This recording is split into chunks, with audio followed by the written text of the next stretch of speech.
Week 3 of the NFL season is officially in the books, and we got to see a lot of teams play very well while also seeing some teams play pretty bad. So in this video, I will be doing my updated Week 4 power rankings for the 2025 NFL season. Subscribe and like the video if you do go on to enjoy. Let's hop into it.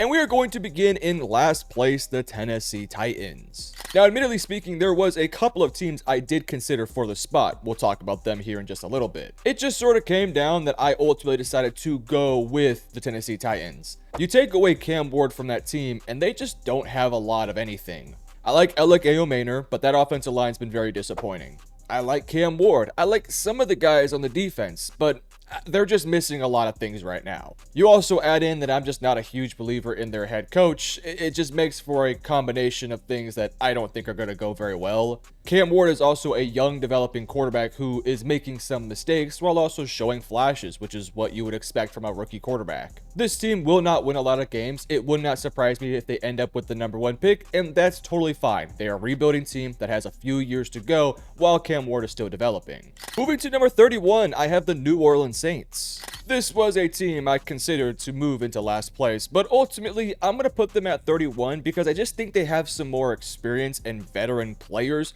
that I believe in more so than Tennessee, although both these teams are in a lot of ways in similar spots. Spencer Rattler actually has been a fine starting quarterback. He hasn't been great or anything like that, but he also has not been completely terrible like a lot of us, including myself, thought he was going to be. But he also doesn't elevate the talent around him. He's just a fine quarterback that gets the job done, and he has some pieces to work with. Chris Olave, Rashid Shaheed, Brandon Cooks. He's got some guys on the offensive line that are good, but that offensive line has also been quite disappointing. They played competitive football in weeks 1 and 2 before week 3 things just got out of hand early. I think the Saints team is better than what their record states, but I don't think they're that much better. They're an okay team. They'll be competitive. They're going to be a team that fights to the end, but they're not going to win a ton of games this year. Moving to number 30, I have the Cincinnati Bengals. Now, I'm going to have some teams ahead of the Bengals that have a worse record. They are 2-1 on the year, and they have 2 victories, including one with their backup quarterback playing a lot of the game.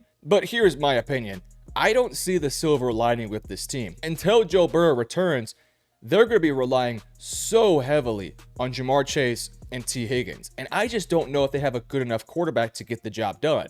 This team straight up stinks. Their offensive line is probably a bottom 10 unit in the entire NFL. And defensively speaking, they're lacking in almost every room, maybe besides pass rushers.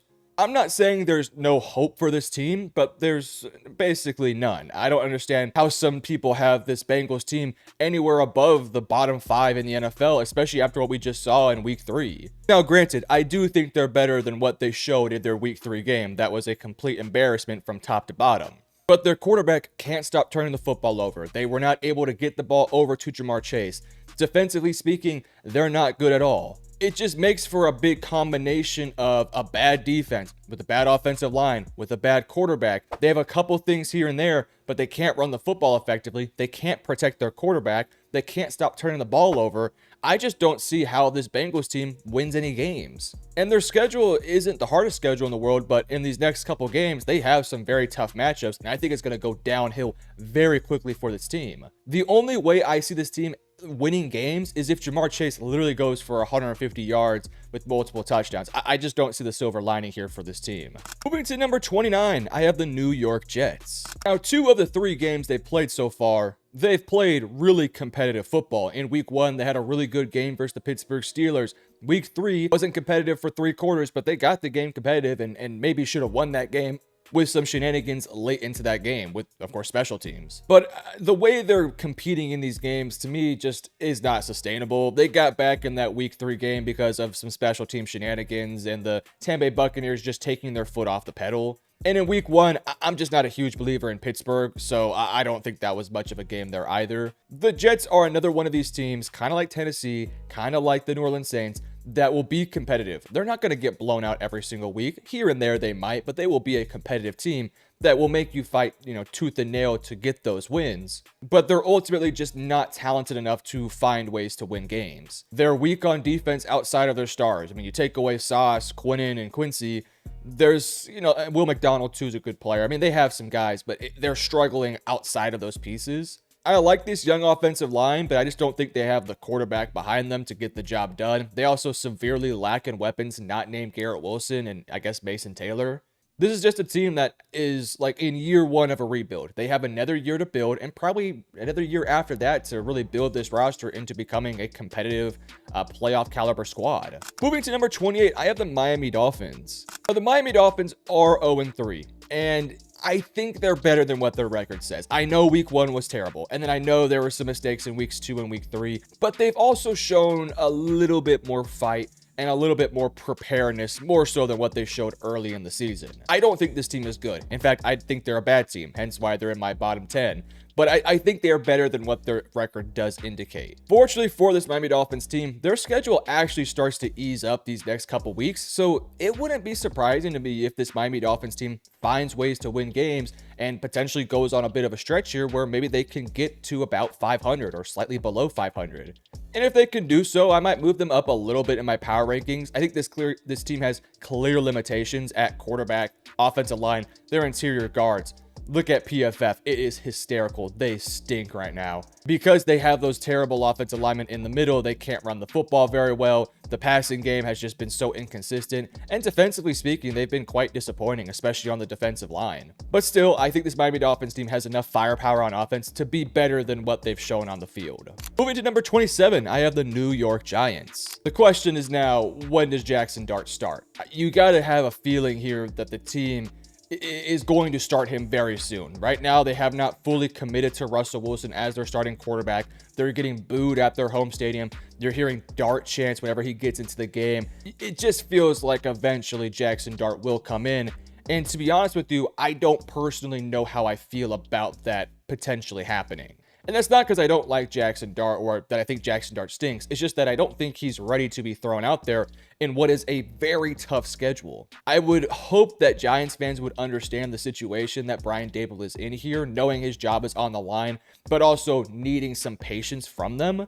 But it doesn't feel like he's going to get that. It feels like Giants fans are sold on the idea that Jackson Dart can save their season. And in some ways, I think he might be able to do so. I do think at this stage, Russell Wilson is a very limited quarterback. But I also worry for Jackson Dart because I don't think that offensive line is good enough, and I don't know if the team in general is good enough. There are pieces here to like, though. I love Cam Scottaboo. I love the energy he's bringing. I love the receivers with Malik Neighbors and Darius Slayton. And defensively, they've been a little bit underwhelming, but they have some dudes that can absolutely go. So if Dart were to step in there and be a decent quarterback, I could see him having some level of success. Just me personally, I just worry a tad bit about throwing him out there against high-level competition at this moment. For now, though, I do think this team is very much like a couple teams I've talked about, a scrappy, difficult team to go up against with a competent defense and a good enough offense to make life difficult if you have a bad defense. So I think the Giants are a good team, not necessarily a great team. Moving to number 26, I have the Carolina Panthers. Now, the Carolina Panthers, for whatever reason, just know how to beat up on the Atlanta Falcons. That seems to be the one team they have the number for, and they got a huge win, and a huge win for Dave Canales and Bryce Young. You want to talk about a confidence builder, just a confidence builder from the organization to your young youth and quarterback and that head coach. So this was a big win for them. They needed a victory. They got the job done there. Still, though, this team has flaws, and we've seen that in weeks 1 and 2. On the offensive end, this offensive line has not been as good as what we thought they were going to be. The rushing attack has just not quite gotten going yet. And if you take away Ted McMillan, Leggett has been a complete failure so far in his young career. I'm not saying he's going to forever be a failure, but as of right now, it has not worked out. And they're just lacking some more explosive weapons on the outside. I know Jalen Coker will be, coming back and playing more to his form. And you got JT Sanders, who I'm a big fan of, and I like Tommy Tremble too. There's some things that are working there, but they need to probably find another wide receiver too next to Ted McMillan. Hunter Renfrow at this stage, he can do a decent job. He can serve that Adam Thielen role, but in an ideal world, you could find somebody with a little bit more explosivity. Now, defensively speaking, they did a complete 180 from weeks 1 and 2 to week 3. I mean, week 3, they were so dominant. Let's see if they can build off of this. That was a huge confidence builder, and they have some guys that can absolutely go. So this Panthers team, I think, will be another one of those scrappy teams, but I think they will actually win a couple games. Not saying they're going to win 8 or 9. I could see them winning maybe 6, maybe 7. Moving to number 25, I have the Cleveland Browns. May, this Browns team is very underrated. I think this Browns team is getting a lot of flack because of, well, unironically speaking, Joe Flacco, but they have one of the league's best defense. I think there's some people out there right now that forget how good this defense is, but when you look at the numbers and you look at their performances, there is an argument to be made that they have one of, if not the best defense in the NFL through the first 3 weeks. They held Lamar Jackson in check for 3 quarters. They held Jamar Chase and Joe Burrow in check for 3 quarters. Or for 4 quarters, actually. They kept Jordan Love, Matthew Golden, and Josh Jacobs in check for the entire game. This defense has been absolutely balling. It just sucks that their offense stinks right now.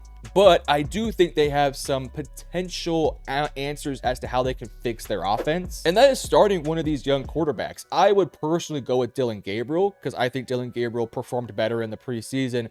And I just think he's the safer option to go with right now. Not saying Shedeur sucks. Shedeur can definitely go. We'll see if maybe they decide to give one of these 2 quarterbacks a shot eventually. I just think Flacco is a very below average quarterback. I think Dylan Gabriel can step in there and at least play up to, par. He could play very similar to like what Spencer Rattler's doing with the New Orleans Saints. Because there is some things actually going for this Browns offense. Quinshot Judkins has stepped in and been really good at running back. They have some fun tight ends. They have Jerry Jeudy on the outside.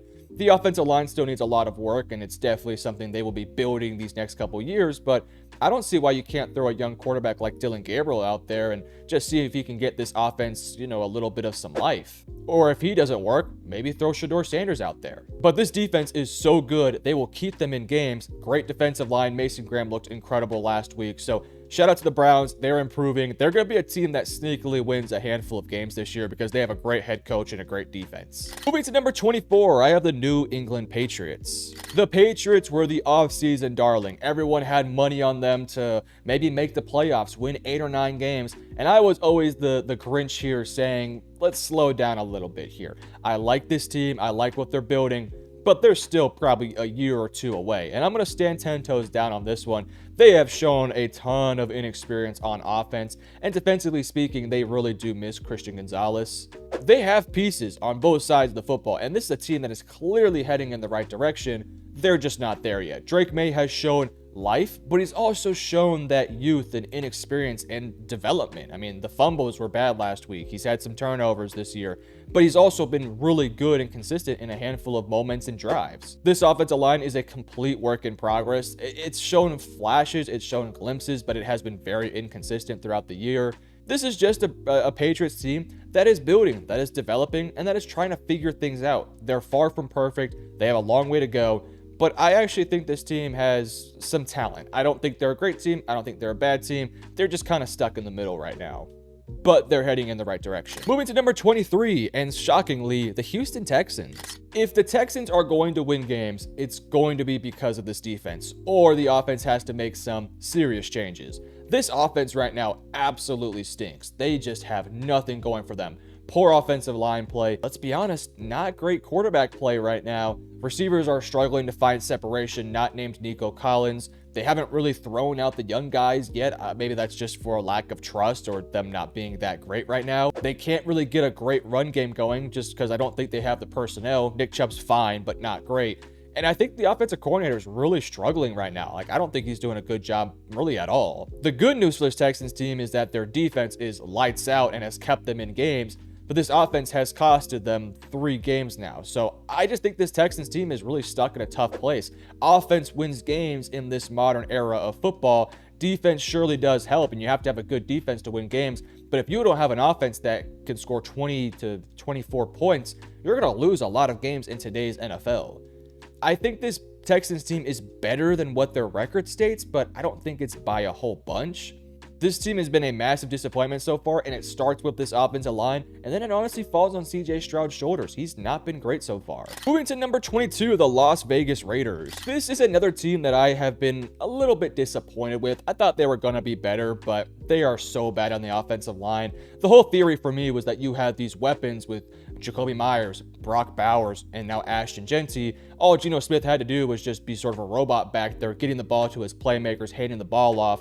But it just hasn't really panned out that way. This offensive line has absolutely sucked. They've been super one-dimensional. Geno Smith has played some good games, but also some bad games. And this defense is just a complete mess right now. They have some dudes on the defensive line that can go. Max Crosby's really good. Malcolm Kuntz is very good. But their secondary is very weak. Their linebackers aren't that great. This is just a bad team right now. They're not necessarily, a uncompetitive team. They will be competitive with most squads out there.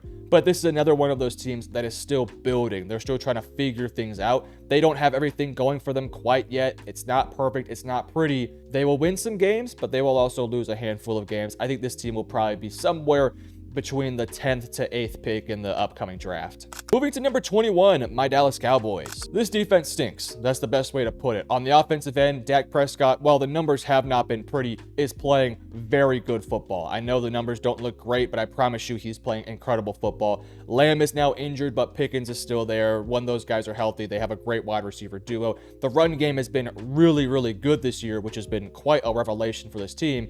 But unfortunately speaking, despite all the good things going on offense, their defense straight up is abysmal. They have no pass rush. They have nobody in the secondary who can cover worth a damn. The amount of times Rome Odunze, DJ Moore, Cole Kmet, Malik Neighbors, Wando Robinson were running wide open was honestly scary. I mean, it was multiple times where they had nobody within 4 to 5 yards of them.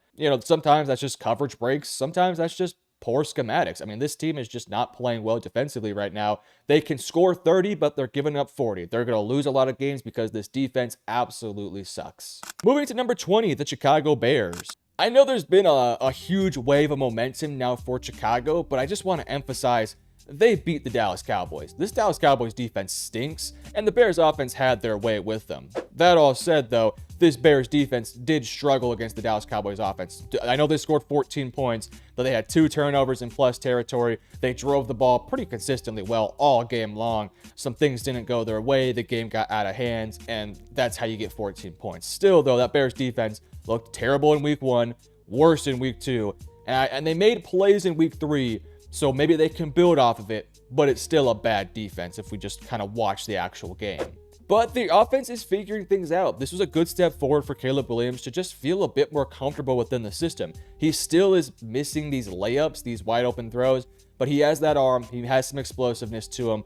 And him and Rome Odunze, that connection is really brewing right now. And it looks like Rome Odunze is sort of taking over that wide receiver 1 role, which is really good for this team. Moving to number 19, I have the Jacksonville Jaguars. I don't know how to feel about this Jaguars team. I like what I've seen defensively. They've done some really good changes to this team to make them actually a very competent and almost really good defense. But offensively speaking, where you would think this team would be winning a lot of games, Trevor Lawrence and Liam Cohen, that marriage has not quite come to fruition yet. It feels like right now, the weapons on the outside are struggling to find separation. They're struggling to make big explosive plays.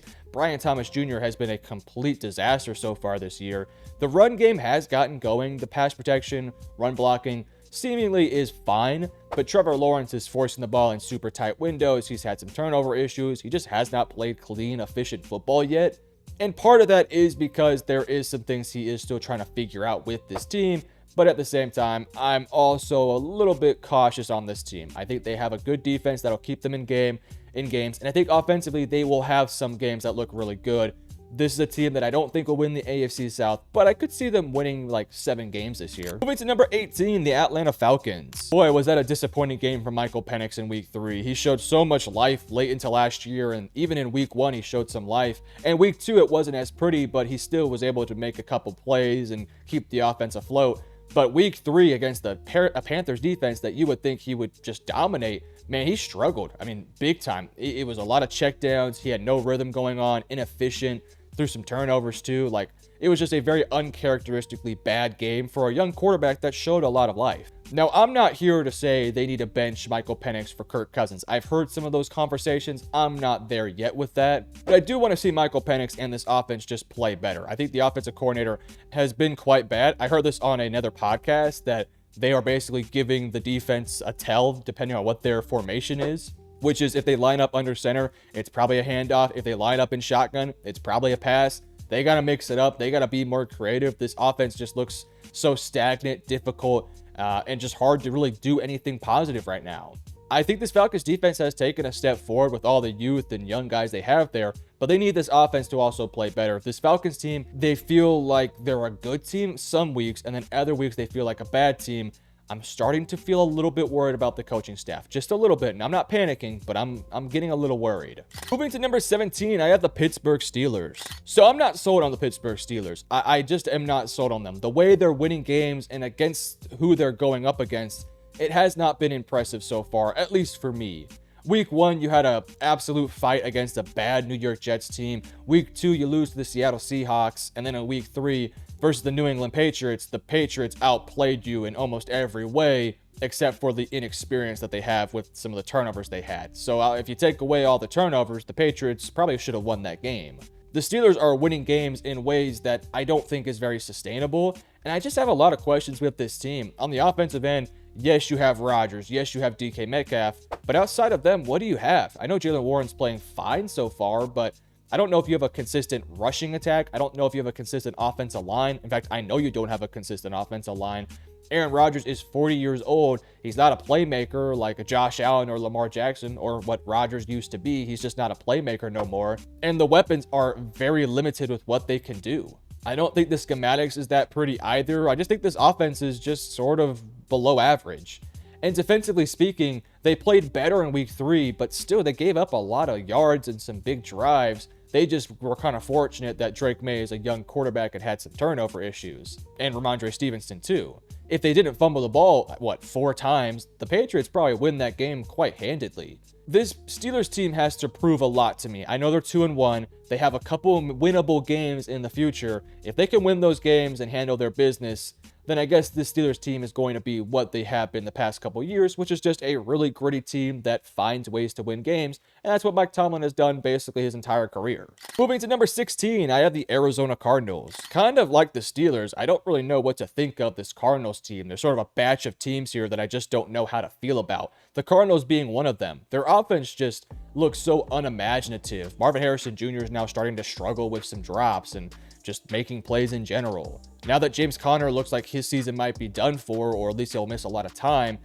I don't really know what you're going to get from the running game at this point. Yes, you have Trey Benson, but I don't think you have a great offensive line. Kyler Murray's just been okay. He hasn't been great. He hasn't been terrible, but he's been like Spencer Rattler in a lot of ways. He's doing some things good, but not a lot of things great right now. This offense just looks very methodical, very difficult. There's no rhythm to it right now. There's no explosive plays downfield. And when there are some things available for them downfield, it's just not working right now. Defensively, they're actually playing some decent football. That's why they've won their games. All their games have been very close. But this team should be winning with their offense, and it just has not really panned out for them quite yet. I'm worried about this Cardinals team because eventually their schedule will get more difficult. And so far, they have not passed many of their tests so far. Moving to number 15, I got the Minnesota Vikings. This is another one of those teams where it's like, how do I feel about them? I don't really know because they dominated in Week 3, but it was without JJ McCarthy, and they were going up against a Bengals team that could not lace their own shoes. But then we saw in Week 2 all the failures of a young quarterback who's trying to figure things out. Week 1, we also saw some of that too, but then we also saw some really good play from JJ McCarthy in the second half. I just don't really know how to feel about this team because I don't know how to feel about their quarterback situation. Will Carson Wentz be the guy moving forward? Will JJ McCarthy be the guy moving forward? I don't really know. What I do know is this defense is really good and can create turnovers. They're difficult to go up against. And this offense has some pieces despite the offensive line not playing great so far, even though I think they should be better once Darisaw is fully healthy. They're also missing Jordan Addison. We'll see what JJ McCarthy looks like moving forward. That is sort of the guy that drives the ship. If JJ is great, then this team is great, potentially top 10. If JJ continues to just sort of suck or not play great, this team is probably somewhere in the middle between 11 to like 19 or so. Moving to number 14, I have the Seattle Seahawks. The Seahawks are an interesting team. Week 1, their offense really struggled, and they got a little bit lucky with some special teams help with Jake Moody being terrible and JSN having a big game, and they made some mistakes in their own right, but they lost the game. Week 2, they looked a little bit better versus a Steelers team that is not great.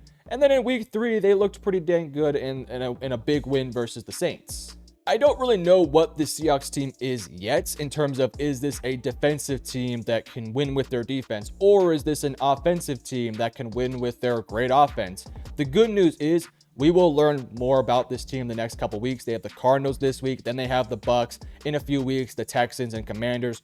They're going to go up against some really good defenses, and we can start to figure out what the Seahawks team is. I think the Seahawks team is really good. I think they're a very good team at when they are fully going on offense with Sam Darnold, JSN, some running game as well. They have some legit weapons there. And I think this defense is good. Right now, they're at my number 14, but I think they have a great chance of moving forward in this ranking. Moving to number 13, I have the San Francisco 49ers. Now, I have to respect the victory in week 1 for the 49ers over the Seattle Seahawks. The Niners are an interesting team because they are just flooded with injuries. Nick Bosa is now out for the season. They're waiting on Purdy, Kittle, and Ayuk to come back. The loss of Nick Bosa is absolutely massive and cannot be understated. He is their go-to pass rusher, and without him on this team, I just don't know who's going to be able to get after the quarterback. They have some young guys like Micah Williams and some young dudes up the middle, but none of those guys were tagged as insane pass rushers coming out of college. In fact, that was what Micah Williams' weakness would have been his pass rush nuance right now. He's shown flashes, he's had some good play, but if he needs to be your go-to pass rusher, I'm not feeling very good about it. They still have dudes that can absolutely go, and I do believe in Robert Saleh, but the loss of Nick Bosa cannot be understated. And then on the offensive end, they've been playing Mac Jones. Ricky Pearsall's looked really good. McCaffrey's managed to stay healthy. I just need to see what this offense looks like if the defense starts to take a step back. If this thing ends up kind of being a flop because of all the injuries, that'll obviously move them down the board a little bit. But again, they're off to a good start. They've been able to win their games. They're going to get a bit more healthy these next couple weeks. And when they do, we will start to really learn who this Niners team truly is. Moving to number 12, I have the Kansas City Chiefs. This Chiefs team is frustrating because they have a pretty dang good defense. They have a pretty dang good quarterback, a pretty dang good head coach, but their weapons are very limited. They have no ground game right now. The offensive line is very consistent. And without Worthy and Rashee Rice, I just don't know how to feel about this receiving core either. Now, Tyquan Thornton has been really good. They'll hopefully start to get Kelsey going a little bit more too, but I still worry about some of the smaller things with this team. They're a good team. They will probably win 10+ games because they have Andy Reid and Patrick Mahomes, but they have a couple tough games still on their schedule, so it might be a bit of a rough start for this Chiefs team. Moving to number 11, I have the Denver Broncos. Now, the Broncos are not in a great spot right now. They've lost a couple of games, but at the same time, they've been very close games versus some really good opponents. They were really close against the Chargers, made them go down to the wire. They had a game where they probably should have beat the Indianapolis Colts, but because of a penalty on a field goal, they lost the game. So even though they are, 1-2, I'm not overly concerned for this team. I still think the defense is very good, albeit not as good as maybe I hyped them up to be. I was saying best defense in the NFL. They're not that good. They're a good defense. They're just not playing up to par right now. Although they do have pass rushers, they do have Pat Surtain. They're still a top 10 defense, no doubt about it, with the possibility of being even better. But so far through 3 weeks, they're not a top 5 defense or top 3 defense yet. But they have guys that can absolutely go. I'm more worried about the offense. Bo Nix just has not looked good right now. He's missing a lot of downfield things that are open. He's missing the lollipops. It's just been tough for Bo Nix to get going. If Bo Nix can get going, and if this defense can start to play a little bit better, they'll move up my rankings here. But I need to see it on the field more so than just projecting it. Moving to number 10, I have the Washington Commanders. So you had 1 week of really good play with Jaden Daniels against the New York Giants, which doesn't really tell you a bunch, but they played all right in that game. Then they had an ugly loss to the Green Bay Packers. Daniels gets hurt. Week 3 pops around. They have a huge victory in which Marcus Mariota just dominated in that game. That whole team dominated. It wasn't just Mariota. It was the ground game too. There's a lot to like about this Commanders team. I think they have a really good rushing attack right now. The offensive line is strong. When Daniels returns, they're going to get that element of passing back into their team. I liked what I saw from the defensive line. Their ability to just sort of stay within their lanes and win through power and just corralling the quarterback, I thought was quite impressive. This Commanders team has a lot going for them. Still, I do worry a little bit about some of their other limitations. Regardless, though, this Commanders team will win a lot of games this year. They could make the playoffs, or maybe they should make the playoffs. Moving to number 9, I have the Indianapolis Colts. The Colts have probably been the story of the year so far, or at least one of the stories of the year. The revelation that has been Daniel Jones has been very fun to watch. Hell, he's my QB1 on my fantasy team, which is something I never thought I'd ever say. But he's playing very good football right now. So is Jonathan Taylor. So is the receiving core and Tyler Warren and the offensive line. And hell, the defense is playing some good football too. I just can't move them up my board quite yet, in part because of some preseason bias, but mainly because their victories have been against subpar teams. Of course, the Broncos game, that was an impressive win. Maybe they should have lost. They probably should have lost. Field goal flag really helped them win that game. But in week 1, they beat up on my number 28 team in the Miami Dolphins. And then this past week, they beat up on the Tennessee Titans. Now, give them credit for handling their business. I'm not trying to take away anything from them. I'm just simply making the statement that I need to see a little bit more right now. Now, fortunately, they have a big matchup versus the LA Rams September 28th, which will tell me a ton about this team. This Colts team is very good. If they beat or are super competitive with LA, they will without a doubt be moving up my power rankings. They don't have to win. If they win, that'll be great. But if they are super close and competitive with them, keep it within a one possession game, they will surely move up my power rankings. This team has been very impressive so far. I just need to see them go up against a super high level opponent and win a bit more clean or stay really close to them. Moving to number 8, I have the Tampa Bay Buccaneers. I really want to move the Buccaneers up in my power rankings. They've sort of been stuck in this sort of range of 12 to 8 for the entire season so far, when I feel like they're probably a little bit better than that. It just happens to be that the 7 teams in front of them, I really struggle to see Tampa Bay beating right now. Now, Tampa Bay will be competitive with any team in front of them. They're a dang good team. But man, they're working with an offensive line that has 1 foot in, 1 foot out just because of all the injuries. But they've made progress in a lot of other areas. Mike Evans' hamstring injury, again, hopefully he's okay. But Emeka Egbuka has been just awesome for them. Bucky Irving's been really good. The offensive line, despite the injuries, is still performing good enough. And defensively, they're playing pretty well as well. So I like this Buccaneers team. I can't wait to see them actually be 100% healthy. For now, they're at my number 8. They'll have some chances later in the season to move up my power rankings for sure. Moving to number 7, I have the Baltimore Ravens. Yes, I know they're 1-2. And yeah, they've failed probably 2 of their biggest tests, which was the Buffalo Bills in week 1 and the Detroit Lions in week 3. They probably should have beat the Bills in week 1. Let's just keep it $150 here. They should have beat them. They were up big in the fourth quarter. A Derrick Henry fumble, which has to be cleaned up. 3 straight fumbles for Derrick Henry in every single game. Just cannot happen. And then you also add in that conservative play calling late in the game that allowed Buffalo to win that game ultimately. I think Baltimore, 9 times out of 10, if they were in that same situation where they're up double digits in the fourth quarter, will win against the Buffalo Bills. But it just happened to be that they found a way, the Bills did, to manage to get that 1% outcome, or whatever I just said, 9 out of 10 outcome. But more recently, the Detroit Lions, they came at them a little bit there. The Lions looked really impressive in that victory. The Lamar Jackson and the Ravens made some mistakes. They had a turnover inside the red zone where they could have potentially went up and put up some points. But yeah, I mean, the Detroit Lions, they handle business versus them, and you have to give them that respect. I think the Ravens are a very good team. This outcome against the Detroit Lions did not hurt my case against the Ravens. I still think they're one of the top contenders in the AFC. I just now have a bit more concern about this defense because the defense just has not looked very good so far. We'll see if they can get going eventually because they were really good last year. So far, they've taken a big step back, albeit they do have some injuries. Moving to number 6, I have the Detroit Lions. So week 1 was very ugly. They got dismantled by the Green Bay Packers, but they've responded very well. A huge blowout victory over the Chicago Bears, a Bears team that, is not great, but not terrible by no means. And then they just went into Baltimore and they handled their business. I mean, they were up double digits late into the fourth quarter. They were a dominant team that week. They were the better team as well. They look like their former self. The coordinators have sort of locked back in after that, embarrassing week 1 performance. Goff played well. The rushing attack was really good. The defense played great. Aiden Hutchinson made some plays.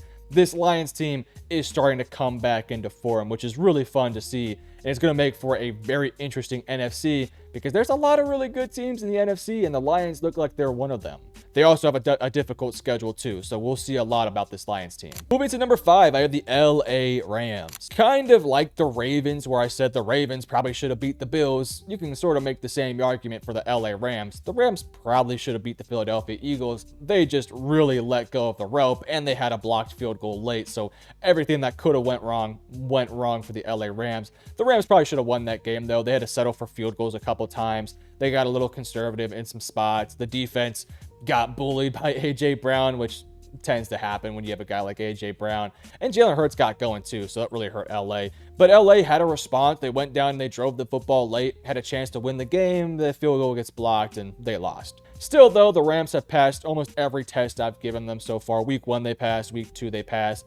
And even though they lost, I'll say they passed the Week 3 test because in a lot of ways, they probably should have won that game. This Rams team is very good. They're not perfect by no means. I think the secondary is a little bit undersized. I would love to see them address corner a bit more hands-on with the first round pick or whatever they might have in these upcoming drafts. Just somebody who can dominate as like a big physical corner on the outside would be nice. Still, though, this Rams team is a good team. They're a competitive team. They are, no doubt in my mind, Super Bowl contenders this year. Moving to number 4, the Green Bay Packers. Now, Week 3 is a week to forget. Let's just not talk about Week 3. They lost to the Browns. Now, the Browns have a great defense, but the Packers should have won that game. They just simply put, should have won that game. There's no excuse behind that one.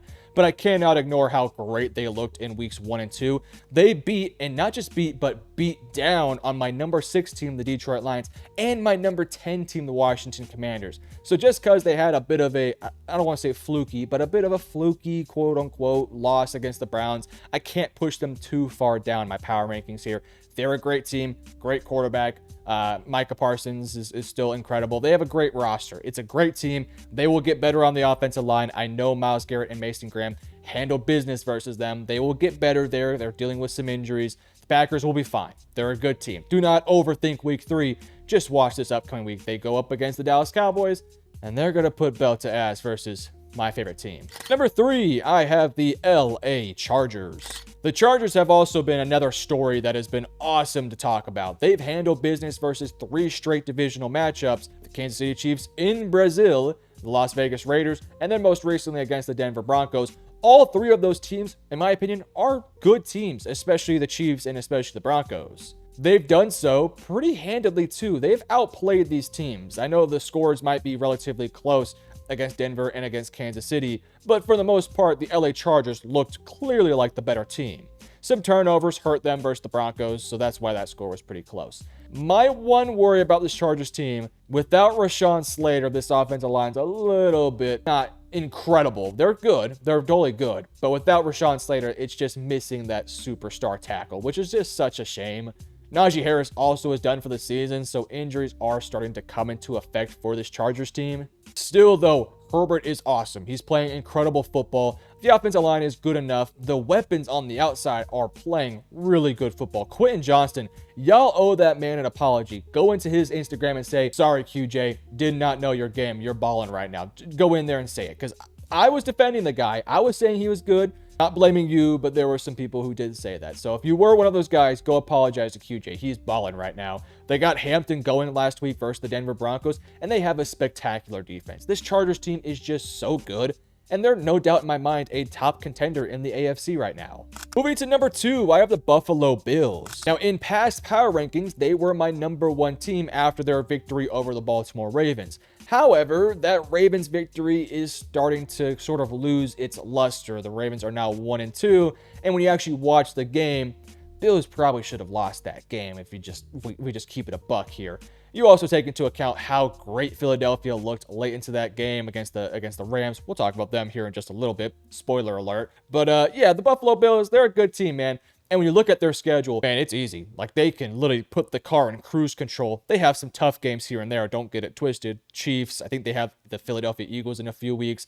But even if they lose those games and let's say they slip up here or there, they can still manage to win 14 games, basically sleeping through their entire regular season, assuming they can, of course, avoid injuries.